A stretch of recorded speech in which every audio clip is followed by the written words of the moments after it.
Welcome to சுடுதண்ணி. இன்றைக்கி நம்ம வீடியோவில் எல்லாருக்குமே ரொம்ப பிடிச்ச ரோட்டு கடை மஷ்ரூம் ரெசிபி தான் பார்க்க போகிறோம். இதை நம்ம ரோட்டு கடையில் மட்டும்தான் வாங்கி சாப்பிட முடியும், ஆனால் அது வீட்டிலேயே ரொம்ப டேஸ்ட்டாக பண்ணலாம். இதோட இன்க்ரீடியன்ஸை நான் டிஸ்கிரிப்ஷன் பாக்ஸில் கொடுக்குறேன். இப்போ வாங்க சேர்ந்து சமைக்கலாம். ஃபர்ஸ்ட் இதுக்கு ஒரு பவுலில் 1 கப் மஷ்ரூம், 1 கப் முட்டைக்கோஸ் சேர்த்துக்கலாம். ரெண்டுமே ஈக்குவலாக சேர்த்துக்கலாம். பொடியாக நறுக்கி சேர்த்துக்கோங்க. இதோட 1 டீஸ்பூன் இஞ்சி பூண்டு விழுது, 1 டீஸ்பூன் மிளகாய்த்தூள், 1 டீஸ்பூன் கரம் மசாலா, அரை டீஸ்பூன் உப்பு, 1 டேபிள் ஸ்பூன் மைதா மாவு, 1 டேபிள் ஸ்பூன் சோள மாவு சேர்த்துட்டு நல்லா பிசைஞ்சிக்கலாம். இதை ஃபஸ்ட்டு ஒரு தடவை நல்லா மிக்ஸ் பண்ணிக்கோங்க. மிக்ஸ் பண்ணதுக்கப்புறமா இதில் கொஞ்சமாக தண்ணி தெளித்து நல்லா கலந்து விட்டுக்கலாம். இப்போது இது ரெடியாக இருக்குது. அடுத்து இதை ஃப்ரை பண்ணிக்கலாம். இதை நீங்கள் பக்கோடா மாதிரி மொத்தமாக சேர்த்து ஃப்ரை பண்ணாலும் சரி, இல்லை உதுத்து விட்டாலும் சரி. நம்ம யூஸ் பண்ண போகிறது உதிரியாக தான் யூஸ் பண்ண போகிறோம், அதனால் எப்படி வேணாலும் பொரிச்சிக்கலாம். இது எல்லாத்தையும் உள்ளே சேர்த்துட்டு நல்லா ஃப்ரை பண்ணிக்கோங்க. இது நல்ல கலர் மாதிரி வரணும்.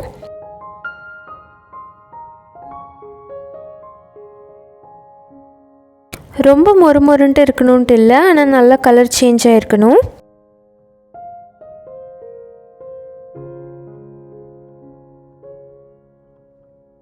இப்போ பார்த்தீங்கன்னா இது நல்லா ப்ரௌனாக வந்துருச்சு.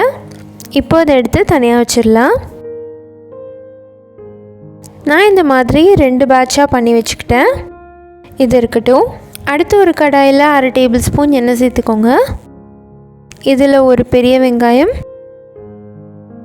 அதோட கொஞ்சமாக கருவேப்பிலையில் 1 டீஸ்பூன் இஞ்சி பூண்டு விழுது சேர்த்துட்டு நல்லா மிக்ஸ் பண்ணிக்கலாம். வெங்காயம் நல்லா ரோஸ்ட் ஆகி வரணும், ஸோ நல்லா வதக்கிடுங்க.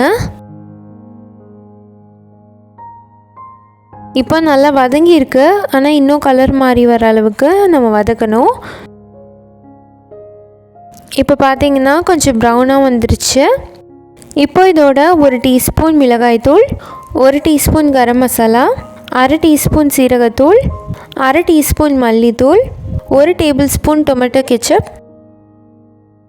1 டீஸ்பூன் சோயா சாஸ் சேர்த்துட்டு நல்லா மிக்ஸ் பண்ணிக்கலாம்.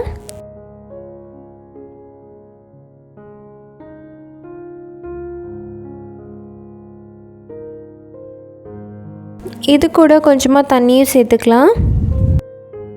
சேர்த்து நல்லா கொதிக்க வைங்க, அப்போ தான் பச்சை வாசனை நல்லா போகும். நல்லா மிக்ஸ் பண்ணிவிட்டு இதுக்கு தேவையான அளவு உப்பு சேர்த்துக்கலாம்.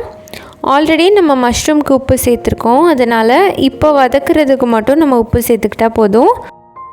ஒரு 1/4 டீஸ்பூன் உப்பு சேர்த்துக்கோங்க. ஏன்னா சோயா சாஸ் வேறு சேர்த்துருக்கோம், ஸோ அதுலேயும் கொஞ்சம் உப்பு இருக்கும். தேவைப்பட்டுச்சுன்னா நம்ம கடைசியாக கூட சேர்த்துக்கலாம். இதோட இன்னும் கொஞ்சம் தண்ணி சேர்த்து நல்லா கொதிக்க விடுங்க. நல்லா கொதித்து வரும்போது இதில் 1 டீஸ்பூன் சோள மாவை தண்ணியில் கரைச்சி இந்த கரைசலை சேர்த்துக்கிறேன். இந்த மாதிரி சேர்க்கும் போது நல்ல ஒரு திக்னஸ் வரும். இதையும் நல்லா கொதிக்க விடுங்க. கொதித்ததுக்கப்புறமா நம்ம ஆல்ரெடி ஃப்ரை பண்ணி வச்சுருக்க மஷ்ரூம் எல்லாம் இதில் சேர்த்துடலாம். அது இதிலே நல்லா வேகணும். நீங்கள் பக்கோடா மாதிரி பெருசாக பொரிச்சிருந்தீங்கன்னா நல்லா உதுத்து விட்டுக்கோங்க. சின்ன பீசஸாக இருக்கணும்.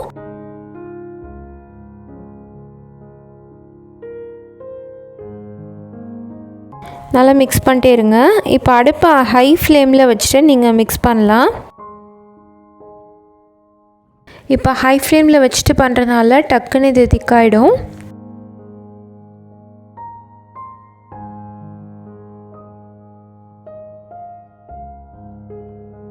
இது நல்லா திக்காகணும்.